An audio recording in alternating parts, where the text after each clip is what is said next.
এটা কী মাছ কেউ কি জানো? এই মাছটা 3টে কাঁটা আছে আর সাথে গোঁপও আছে। এই মাছ অনেকেই হয়তো দেখোনি।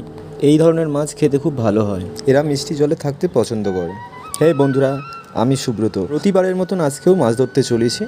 সাথে আমার দুজন দাদা আছে, দাঁড় বেয়ে চলেছে আর আমি হালে আছি। তো বন্ধুরা, জাল আমাদের এখন উঠে গেছে।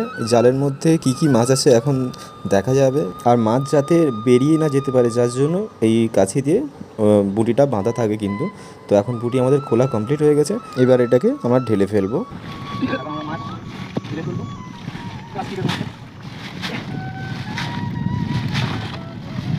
দেখছো বন্ধুরা, কত ময়লা আবর্জনা পড়ছে প্লাস্টিক কাছে, তার সাথে সাথে কিন্তু মাছ আছে, কিন্তু প্লাস্টিক আবর্জনা কিন্তু প্রচণ্ড পড়েছে।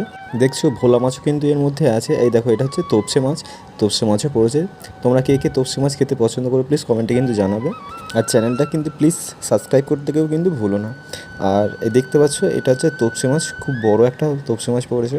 আর পুরো ভিডিওটা দেখতে হলে অবশ্যই কিন্তু আমার চ্যানেলটাকে একটু ভিজিট করে দেখে নিও।